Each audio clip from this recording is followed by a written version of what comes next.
Bien, muchachos, bienvenidos de nueva cuenta. Vamos a iniciar.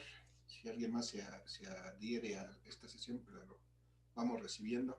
Vamos a continuar entonces vamos a hacer un último ejercicio de capacitancia y vamos a darle entrada al siguiente tema que tiene que ver también con capacitancia, pero se trata de arreglos de capacitores. Entonces, perdón, voy a compartir mi presentación. Vamos a hacer un ejercicio adicional que tiene que ver con lo que hemos estado viendo.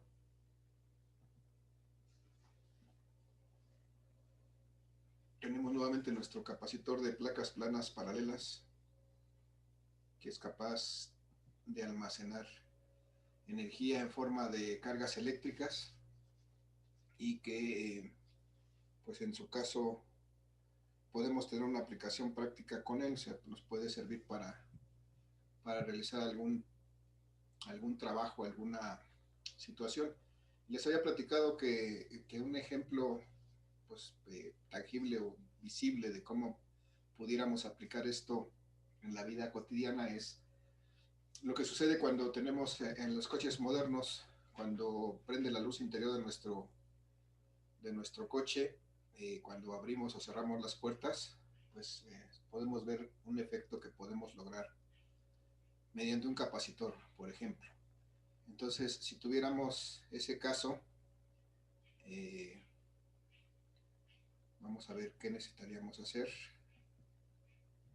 Por ejemplo, si yo quisiera alimentar una lamparita para iluminar el interior de mi vehículo, este es un símbolo que representa una lámpara, al menos en electricidad, no sé si en electrónica sea igual, pero esa es una lamparita.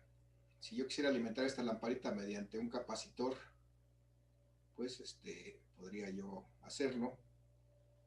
Previamente necesariamente tendría que cargarlo y después podría alimentar esta lamparita, que pudiera ser la lamparita interna de la luz interior de mi vehículo.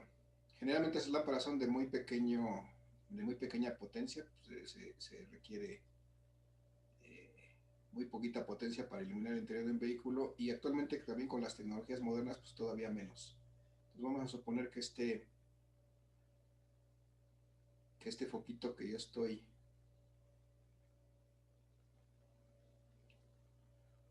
estoy dibujando ahí para iluminar el interior de mi vehículo tiene una potencia pequeña, por ejemplo de medio watt,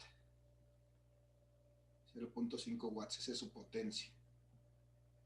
Y entonces cuando yo cierro la puerta de mi vehículo, necesito que este foquito se mantenga encendido,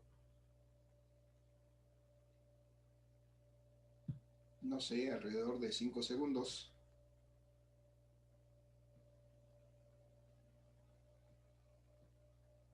Y entonces cuando yo tengo esta situación que requiero que algo se mantenga encendido, algo consuma una potencia durante un cierto tiempo, yo puedo determinar la energía que va a consumir esta lámpara en este tiempo.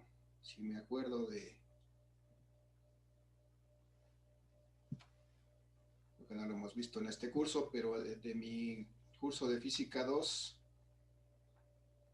hablamos de potencia y hablamos de energía. Bueno, aquí todavía no hemos hablado de esos dos términos, pero bueno, vamos a plantearlo de una vez. La energía, en el caso de la energía eléctrica, yo la puedo determinar si multiplico la potencia, que simboliza con una letra P, por el tiempo que se disipa esa potencia. Y entonces de esa manera calculo la energía. Por ejemplo, ustedes, muchachos, en sus casas consumen energía que se mide en kilowatts, por ejemplo, y las consumen durante cierto tiempo, de tal manera que cuando ustedes pagan su recibo de luz, su recibo de energía eléctrica, lo que pagan son kilowatts hora. Entonces es algo similar. En este caso tenemos una potencia pequeña de 0.5 watts,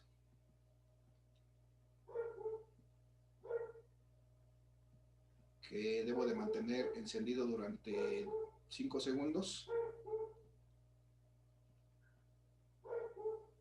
y eso me da 2.5 watts por segundo. Esto ya es energía. Y esto es idénticamente igual. Watt por segundo es unidad que se equipara a joules. 2.5 joules. Entonces yo necesitaría, para esta aplicación, necesitaría que este capacitor me almacenara una energía de 2.5 joules. Pero bueno, eso sería si yo mantuviera encendida mi lámpara permanentemente durante esos 5 segundos, pero como lo que quiero es hacer una aplicación de tal manera que al principio va a estar encendida por completo, pero poco a poco va a ir descendiendo su intensidad. Realmente la potencia que voy a utilizar no son esos 2.5 joules, sino sería algo más pequeño, aproximadamente la mitad de eso, porque más o menos así va a estar. Estaría la curva de encendido de esa lámpara, primero con toda su intensidad, iría disminuyendo hasta hacerse cero. Esto sería la curva si estuviera encendida permanentemente, ahí estarían mis 2.5 joules, pero realmente yo no necesito esta cantidad de energía, solamente para que encienda al principio completamente y después vaya disminuyendo hasta que se apague por completo. Entonces voy a suponer que eso es la mitad de esto y voy a requerir entonces una energía de solamente la mitad, una energía potencial de 1.25 joules. Bien, ya tengo ahí mi aplicación, eso es lo que requiero. Y desde luego, para que este foco prenda, pues tendrá unos requerimientos de voltaje. Por ejemplo, este foco puede ser de 12 volts. Normalmente en un vehículo, la batería y muchos de sus elementos trabajan a ese voltaje estándar, que es lo que proporciona la batería, 12 volts. Y entonces mi interés, muchachos, es determinar ahora de qué tamaño debe ser este capacitor, cuánta capacitancia y capacidad de almacenar carga debe tener este capacitor para que me sirva para esta aplicación. Esa es la idea de este ejercicio. Vamos a ver si nos sale, vamos a tratar de resolverlo. Desde luego, para que este capacitor pueda en su momento entregar energía a esta lamparita, pues primero tengo que cargarlo. Entonces voy a usar una fuente que sería la misma batería del coche, de alguna manera controlada por un interruptor con la puerta. Bueno, aquí me faltó también colocar un interruptor que se va a activar cuando se cierre la puerta para descargarlo.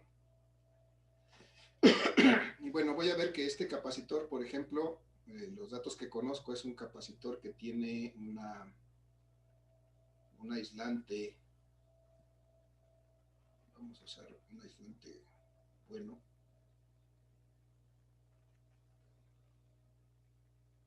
Vamos a suponer que lo que tuviera este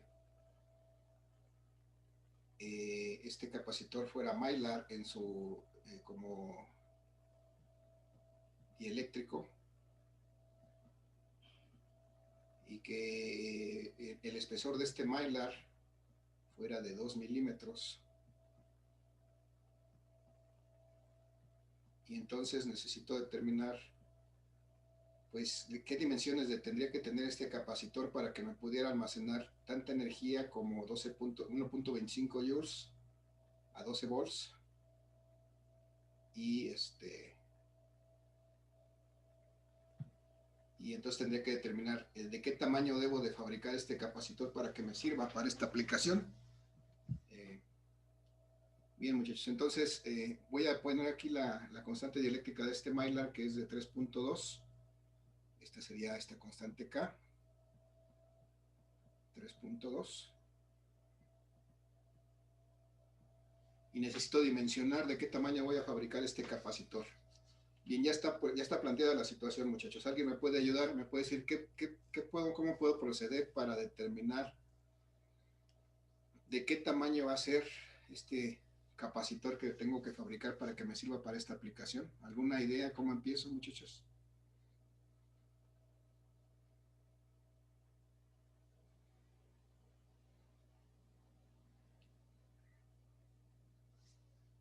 Si está activo mi micrófono, ¿sí me escuchan? ¿Podría ser sacando la capacitante? Ajá, podría ser sacando la capacitancia, pero ¿de dónde? ¿De qué ecuaciones? De C es igual a K, por la permitividad del aire o el vacío. Ok, vamos a plantearlo entonces. C, la capacitancia dice que C es igual a la constante dieléctrica K, ajá, por la permitividad del aire al vacío. ¿Por qué más? Por A Ajá, entre D. por A entre D. Ok, aquí veo que no tengo problemas con la K porque sí la conozco. No tengo problemas con la permitividad porque es una constante. Tampoco con la distancia porque es el espesor del mylar que está colocado entre las dos placas metálicas. Pero no conozco el área y es precisamente lo que debo de calcular para poder dimensionar estas placas que debo de poner y que me almacenen tanta energía como necesito para prender este poquito durante estos 5 segundos. Entonces, bueno, está bien en la primera aproximación, está bien, pero ¿qué otra cosa puedo hacer? No, aquí me hace falta el área, no lo puedo determinar, no tengo las dimensiones, entonces no puedo determinar de esta manera todavía esta capacitancia. ¿Alguna otra posibilidad para determinar esta capacitancia?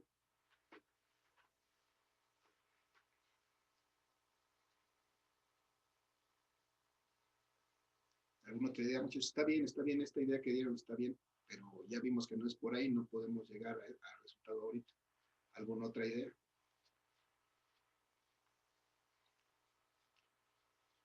Sin miedo, muchachos. Hay que darse la oportunidad de equivocarse.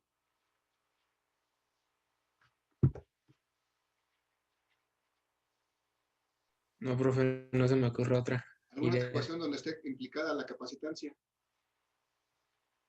Vamos a ver si por ahí podemos. Sería dividir la carga eléctrica sobre el voltaje. Sí, como casi no te escuché, pero me dijiste dividir la carga eléctrica En voltaje. entre el voltaje, ok. La capacitancia es dividir la carga eléctrica entre el voltaje, ok. Cada que se crema, ok. Bien, sería otra posibilidad, pero aquí tengo el problema que no conozco la carga. Ya, Entonces, profe, ya encontré una solución. bien, ¿cuál sería, Daniel? Sería ocupar la segunda fórmula, que es energía potencial es igual a capacitancia por voltaje al cuadrado entre 2 y hay un despeje. Ok, la energía potencial, en este caso, me dices es capacitancia por voltaje al cuadrado Sí, sobre 2. entre 2. Ok, Bueno, en sobre. este caso veo que está bien lo que me dijeron hace rato también, eso es lo que hay que explorar todas las posibilidades, muchachos. Vimos que en la primera no conocemos el aire, no pudimos, vimos que en la segunda no conocemos la carga, tampoco pudimos. Pues hay una tercera expresión que sí me implica la energía potencial, que de hecho ya conozco, el voltaje que también conozco, y de ahí puedo determinar la capacitancia. Entonces, de aquí precisamente es donde voy a determinar esta capacitancia. Si yo despejo esta capacitancia, va a ser igual a 2 veces la energía potencial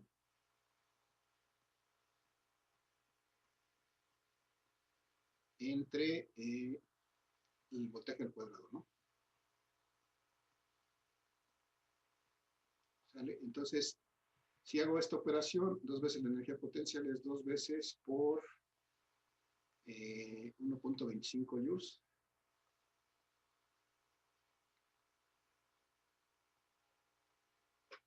Y eso lo voy a dividir entre el voltaje al cuadrado. El voltaje al cuadrado son 12 volts, pero elevados al cuadrado. Y entonces de esta manera puedo determinar la capacitancia. Mi capacitancia que requeriría para esta aplicación sería de 2 por 1.25, me da 2.5 joules entre 144, ¿no? 12 por 12, 144 volts cuadrados. Bueno, y eso me daría como unidades faradios. Pero ¿cuánto me da 2.5 entre 144, muchachos? Por favor, ayúdenme con sus calculadoras.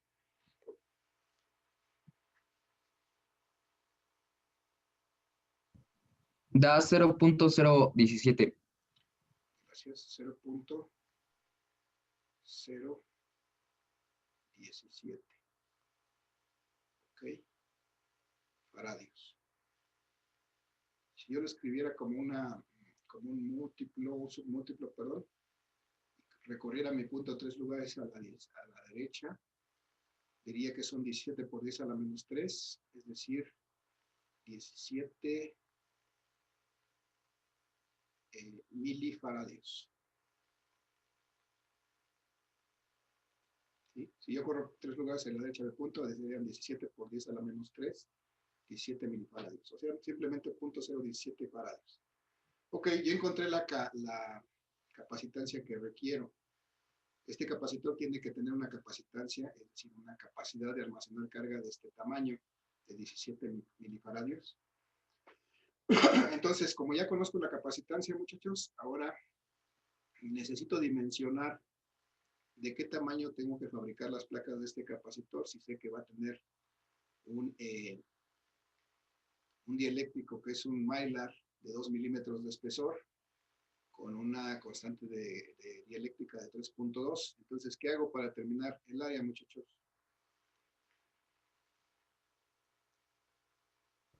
Sería base por altura.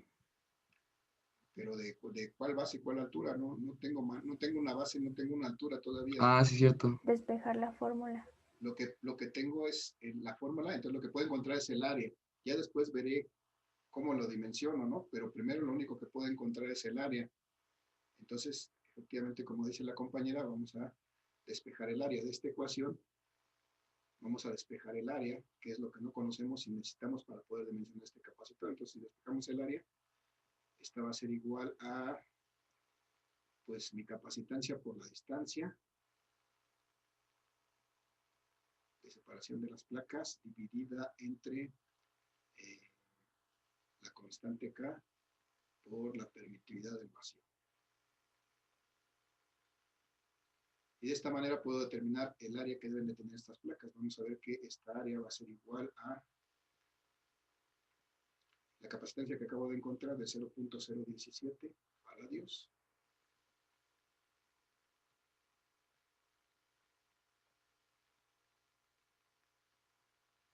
por la distancia de separación de estas placas.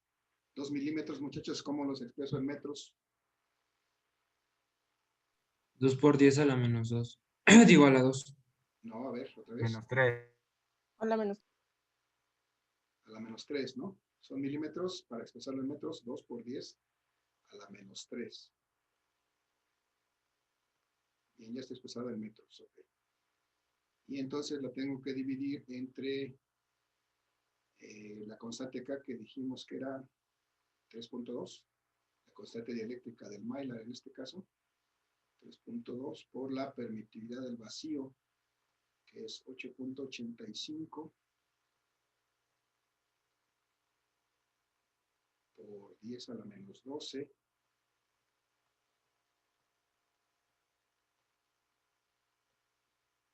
coulombs cuadrados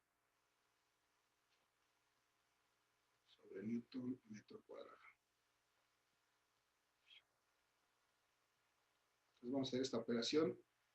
0.017 por 2. ¿Cuánto me da, muchachos? 0.034, ¿no? Sigue estando por 10 a la menos 3.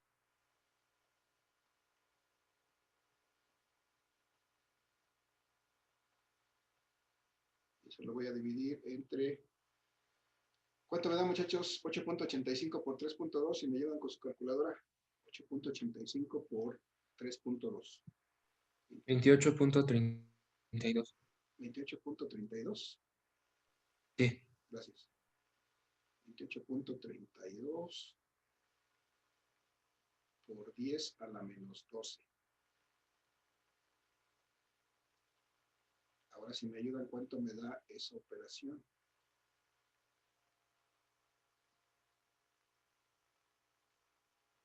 Punto 0.34 por 10 a la menos 3 entre 28.32 por 10 a la menos 12. A mí me salió 1.20 por 10 a la menos 18. Bueno, menos 15, 18. No me suena el exponente, a lo mejor el número sí, pero el exponente no. A ver, alguien que lo corrobore.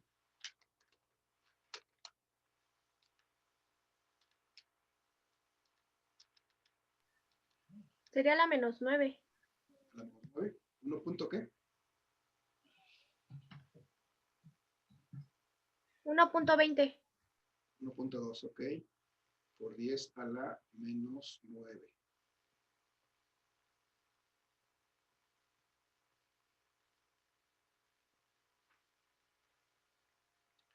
Y estas unidades, bueno, habría que hacer la reducción, ver que estos faradios son algo entre algo para poder eliminar estos coulombs. Pero finalmente esta área que vamos a obtener nos va a dar en metros cuadrados.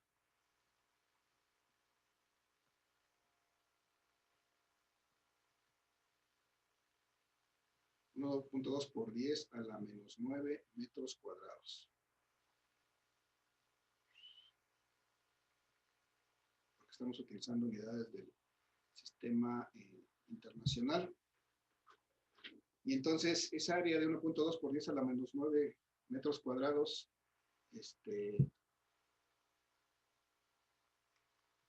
pues es un área muy pequeñita.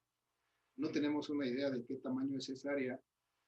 Tal vez para poderla dimensionar, para poder tener una idea de qué tamaño es esa área, a lo mejor tendríamos que convertir esto a, no sé, a centímetros cuadrados o a milímetros cuadrados.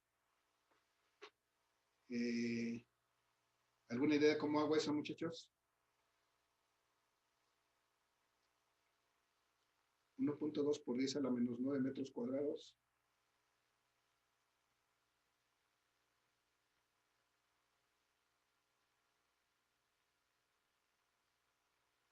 Por ejemplo, a milímetros. ¿Cómo lo convierto? ¿Alguien tiene idea?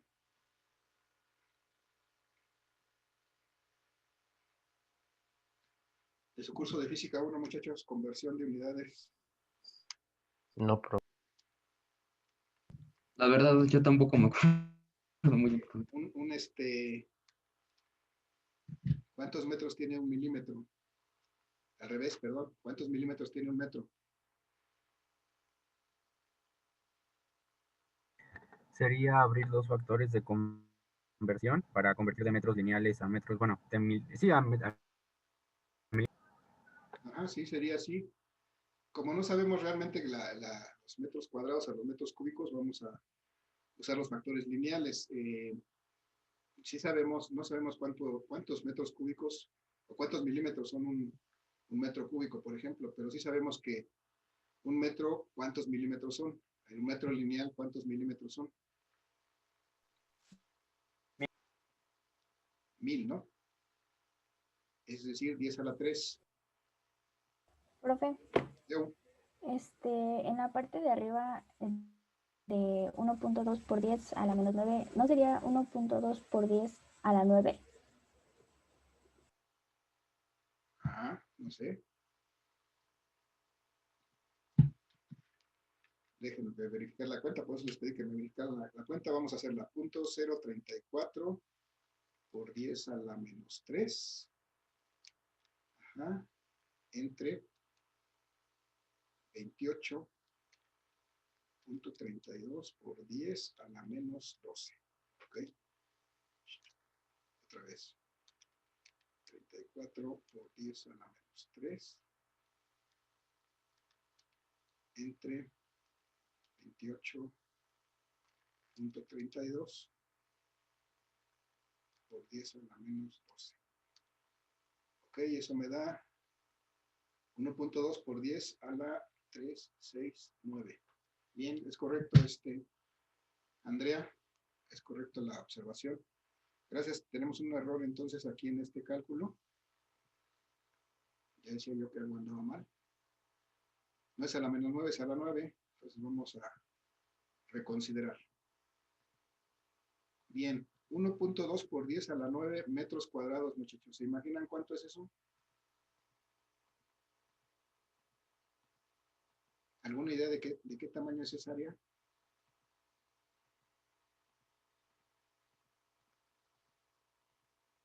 Si yo le quito el exponente, sería un 1.200 millones de metros cuadrados.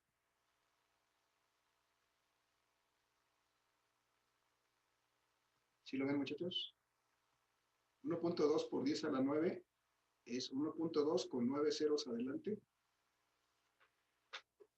O sea, 1.200 millones de metros cuadrados. Esa es un área gigantesca y difícil de imaginar. Entonces, yo tendría que armar este capacitor con dos placas de 1.200.000 metros, 1.200.000 metros cuadrados para poder alimentar mi foquito del coche. Y eso es impráctico y prácticamente imposible,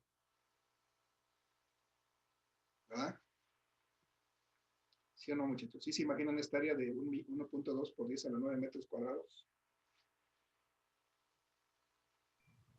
No, profe, es mucho. Es muy grande, ¿no? Es muy grande. Entonces, bueno, aquí es un ejemplo que se le ocurrió a mi afiebrado cerebro durante la madrugada de insomnio, pero nos sirve para ver bueno, en ciertas circunstancias, con ciertos materiales, no es posible obtener una capacitancia tal que sea práctica, que sea útil en la práctica. ¿Sí? Entonces, como tenemos ciertas limitaciones, podemos fabricar capacitores de solamente cierto tamaño, no podemos hacer capacitores gigantescos, aunque sí hay capacitores grandes para ciertas aplicaciones, pero no tan grandes. Pues normalmente para una aplicación estándar, y los que ustedes conocen son unos capacitores, unas cosas muy pequeñitas, que bueno, ya hablar de esta dimensión que estoy marcando con mis dedos es algo, es decir, algo grande. Normalmente hay capacitores mucho más pequeñitos. Entonces, para que sean útiles eh, y podamos fabricarlos y nos den el resultado en una aplicación, pues ya no, a veces ya no es posible lograrlo con un solo capacitor y tendremos que hacer uso de varios capacitores. Entonces, de aquí se desprende la necesidad de que, dependiendo de la aplicación, pues no es posible hacer esa aplicación con un solo capacitor, sino que tendremos que hacer uso de varios capacitores para poder conseguir los valores o los valores, ya sea en este caso de energía que necesitamos, o los valores de voltaje que necesitamos para que esa aplicación se pueda hacer, se pueda llevar a la práctica, haciendo uso de estos capacitores y de la energía que pueden almacenar esos capacitores en forma de cargas eléctricas. Entonces, va la pregunta capciosa, muchachos. ¿Qué tendría yo que hacer? En este caso, si necesito un área tan grande para este capacitor, ¿qué podría yo hacer si no puedo fabricar un capacitor de ese tamaño, con placas de ese tamaño, muchachos? ¿Qué podría yo hacer? Vamos a suponer que no fuera tan grande, que fuera más pequeño, y que fuera factible de fabricar. ¿Qué podría yo hacer? Podría ser hacer varios capacitores y que sumados den esa capacitancia. Muy bien, sí, gracias, Miguel. Efectivamente, eso es lo que podríamos hacer. Podríamos fabricar capacitores de tamaño estándar y integrarlos de tal manera, conectarlos de tal manera, juntarlos en un bloque de tal manera que sus capacitancias se puedan sumar y de tal manera entonces que puedan almacenar la energía necesaria que yo necesito, para hágame la redundancia, que puedan almacenar toda la carga eléctrica y toda la energía que yo necesito para una aplicación. Entonces, hasta ahí ese es el punto de que quería yo entrar. Ya aquí vimos que bueno, esto me resulta algo impráctico, algo que no puedo fabricar. Y entonces, pues veo la necesidad de hacer arreglos de capacitores, que es precisamente el tema al que estamos entrando en este momento. Entonces, yo, dependiendo de la necesidad, yo tengo que organizar o conectar mis capacitores en cierta conexión. Ustedes ya también, como son de telecomunicaciones, no tienen problema en identificar lo que es una conexión serie y una conexión paralelo de elementos eléctricos, ¿no? ¿Alguien se acuerda, muchachos, que es una conexión serie? Es cuando los conectas uno atrás de otro, ¿no? O sea, seguidos, pues. Ajá, una continuación del otro, efectivamente. Entonces, es precisamente lo que vamos a ver. Una conexión serie de capacitores y vamos a ver cómo se comportan sus parámetros en esta conexión serie. Y vamos a ver cómo físicamente se comporta esta conexión serie. De ahí vamos a desprender, a tratar de desprender sus ecuaciones para ver cómo podemos resolver y hacer aplicaciones prácticas que nos sirvan estas conexiones serie. Por ejemplo, tengo aquí 3 capacitores formados de la misma manera, 2 placas aislantes, digo 2 placas metálicas divididas por una placa aislante, y como los voy a conectar en serie, como me dice Miguel, pues uno se conecta a continuación del otro. Voy a conectar una placa metálica de uno con la placa metálica del otro, y la placa metálica del segundo con la placa metálica del tercero, y ya los tengo conectados en serie. Y ahora, para que esté completo ese circuito, pues voy a cargarlos mediante una sola fuente, es decir, desde acá voy a aplicar esta fuente. Deja por aquí un interruptor. Y entonces, de esta manera, voy a conseguir que los capacitores queden cargados que están conectados en serie, y voy a conseguir que se carguen. Pero entonces ahora lo que debo de ver es qué tanta carga pueden aceptar estos capacitores, qué tanta capacitancia tienen conectados así, y además cuál es el voltaje que puedo obtener en cada capacitor, cuánto me da como voltaje cada capacitor si lo estoy alimentando con una sola fuente y lo estoy cargando de esta manera. Entonces, vamos a ver qué es lo que pasa, muchachos, en la realidad. Bueno, en la teoría más que en la realidad. Todos estos capacitores de forma original tienen una carga neutra, es decir, las mismas cargas positivas y negativas están dentro de este material metálico, de esta placa metálica. Y todas están igual la placa aislante tiene un balance de sus cargas positivas y negativas, entonces todos estos materiales son eléctricamente neutros. Una vez que le conecto a una fuente estos capacitores conectados de esa manera, pues le estoy aplicando una diferencia de potencial, que va a obligar a que las cargas se muevan de una placa a la otra. Entonces, voy a suponer que cierro este interruptor. Cuando yo cierro este interruptor, aplico una diferencia de potencial entre estas dos placas, y entonces, de alguna manera, para que esto quede cargado positivamente, los electrones que estaban aquí van a empezar a desplazarse de esta placa en esta dirección. Acá vienen los electrones de esa placa metálica, de ese capacitor. Van a pasar a través de la fuente. Van a llegar por acá, van a seguir avanzando. Van a seguir avanzando por aquí. Finalmente van a llegar a esta placa y se van a depositar en esta placa. Entonces aquí van a quedar estos electrones cargando esta placa de manera negativa. Y entonces todos estos electrones que pasaron de esta placa metálica a esta otra placa metálica, pues ahora están en deficiencia en esta placa, entonces esta placa dice que adquiere una carga positiva. Entonces tiene la misma cantidad igual de cargas positivas que negativas. Pero ¿qué pasa con las placas que están en medio, muchachos? Con los capacitores que están en medio. ¿Alguna idea tienen? ¿Qué pasa con esto que está en medio?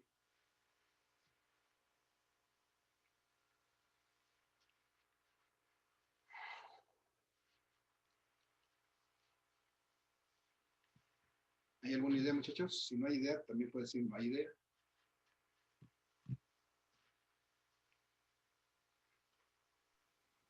No, profe, ni idea. Bien.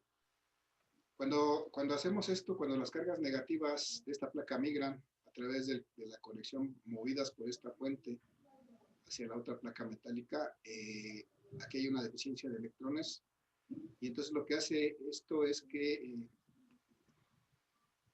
esta placa aislante sus moléculas se alineen y entonces acá las cargas negativas se agrupen cerca de la placa que quedó cargada positivamente y sus cargas positivas de esta placa pues van a quedar alineadas del otro lado, es decir, se van a polarizar, ¿sí? Una parte del material va a quedar positivo y otra parte va a quedar negativo, y esto se va a hacer un efecto en cadena porque estas cargas positivas del material aislante que quedaron agrupadas de este lado van a generar que las cargas negativas de este material pues queden aquí también agrupadas, y este efecto se va a repetir.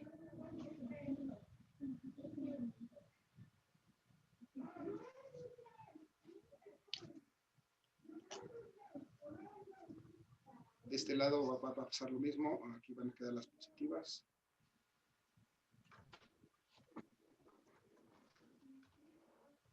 Y entonces lo que hace al alimentar los capacitores conectados de esta manera es que las placas extremas se cargan y las placas internas también se cargan, pero solamente debido a la